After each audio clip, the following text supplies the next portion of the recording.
Morning, folks. Hope everyone is well on this beautiful but cold and crispy Sunday morning. Yeah. So what we talk about? I'm just sitting here, it's nearly 9 o'clock. I'm just looking at half of the house that's been burnt.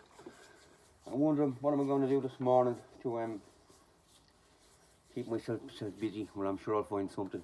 I'll go working on the table. But I was just thinking, a story about Mam. I remember one day, years and years ago, now I would have been only 6 or 7 or so, maybe younger. And I'd walked into the bedroom, Mam's bedroom, when she was getting changed. And when I walked into the bedroom, I was shocked. I was sad. I cried when I seen Mam. Mam was getting dressed. That's the first time I'd seen it.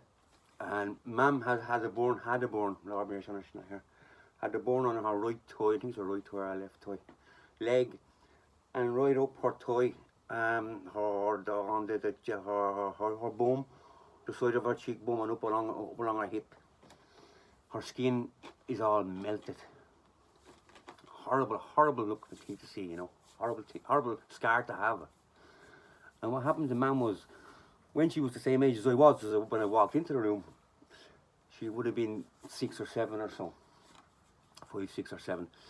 And in those days, there was like 9 boys and 10 girls, or 8 girls and 9 boys. There were so many of them. But it would have been on a Saturday, it was on the weekend, and they were all having their weekly shower or the weekly bath, if you like.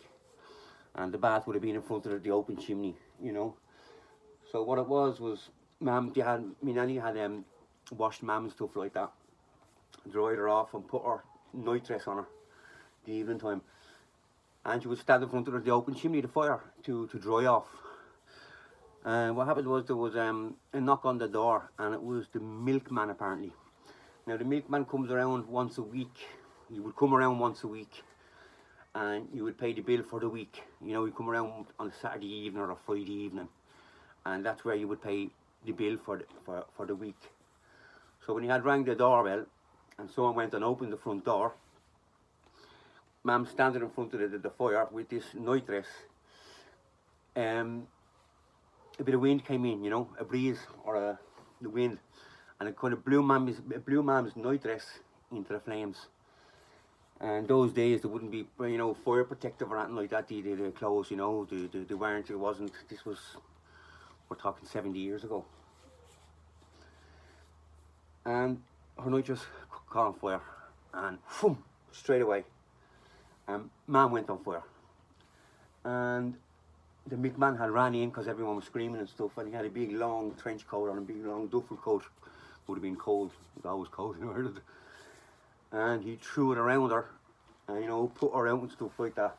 But the damage was done, wasn't it? So fast, the damage was done. So she went to the hospital and stuff like that. I don't know how long she stayed in the hospital for, but at that age, and with the scar that she had, her horrific scar, she must have been in for a while in the hospital for a while. And just thinking about it, it must have been terrible for me Mam or any woman in those days, or these days. It's different because you've got skin graft, you've got a lot of help. The scar you wouldn't have that bad of a scar, because in those days there was no skin graft, there was no it was just throw water on you, put you out and give you painkillers, and you lived with what you had. But being a girl, being a woman, being a teenager, growing up and living on the beach side, living beside the beach, this summer going down to the beach and putting your bikini on and swimming with your friends and stuff. This is something my mum wouldn't have done, because she'd have been embarrassed to do so. With that scar that she had, she would have been thinking she's ugly, and she's. And Mam, beautiful looking woman. But I can imagine what would have been going through her head, the poor girl, the poor woman, having this scar. So she would have been able to do things that her other friends and her sisters could have done because of this lifetime ugly, horrendous scar that she had here, So yeah, that was when she was like 6 or 7. then after that, Mum at that time, she would have left school with her brothers and sisters. They would have left school at 12, 13. You know, that's the oldest she would have been, because she told me, Mum, she found a job with her sisters and her brothers in a light bulb factory back home in Bray called Sullis's. And she started work there very young, 13, 14, she started working there. And then she met me dad when she was 16 or 17. You know, got married, had a load of kids. He turned out to be a roaring alcoholic, you know. He treated her bad. Not physically, yeah, thank God, not physically, but mentally sometimes it is, it's even worse than physically, you know. Mental stress and, you know, mental abuse is worse than physical abuse. It is physical abuse. You wake up the next morning and you've got bruised and the pain's gone. But mental abuse, it stays. It sticks there. But they ended up separating and stuff like that, and Mum had a couple of kids for my stepfather, James, who's a lovely man. But yeah, just, you know, just sitting here thinking about it. As I'm looking at the house half burnt, and just thinking about Mum, you know, because I miss her at Christmas time. I miss her so much, and I miss so many people. Yeah, and at that age, you know, 7 years old, for that to happen to you, what is it? What does that mean? Is that the universe telling you, like, this is how your life's going to be? This is the start of your life, you know, the hardship you're starting. It's going to be hard, and I'm just throwing this at you now to let you know, yeah, it doesn't get any better than this, because you had a hard life, Mum, you know. She would have had a lot of laughs, because we did have a lot of laughs, but, you know, being born when you're 7 years old, when you're 7 years old, that's when you start thinking about life. That's when you start calculating. Before 7, you know, you're getting, people are feeding you, and they're taking you to places, and, you know, you don't do anything for yourself, really. But at 7, you start calculating for yourself. You start, you know, thinking about things, thinking about what you want to do, what you're going to do, if you're going to play with this toy, or, you know, you eat this, do you like it? I don't want to eat. You know, it's when life kind of starts, when you start thinking for yourselves at 7 years old. 6, 7, 8 years old, you know. Before that, you just lay there and sat back, and people just put things on your lap, didn't they, and wheeled you around. So yeah, it must have been, that was, for me, that was the universe telling Mum, here you go, Anna Fitzpatrick. Your life starting now, 7 years old, and it's going to be hard, and it was hard for us at home. But like I said, at the same time, we've got a lot of good memories, you know, and a lot of laughs, and Mum loved to laugh.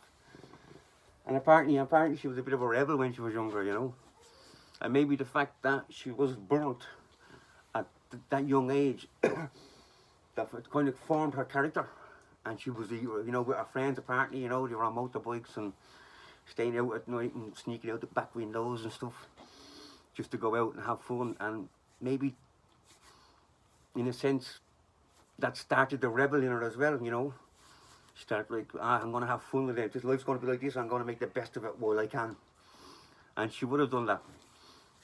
Although that, yeah, it would have been hard, but yeah, so there you go, people. I'm just sitting here thinking, looking at the side of the house, thinking about my Mum. Kind of a little bit cold here, but yeah, that's it. That's just a little story from my Mum. Mum, love you so much. Press them buttons, people, yeah. Like and subscribe. Gary Slice of Life. That was a bit of life for you. Take care now. Love yous all. Keep up the good fight. Here and in here. Bye now.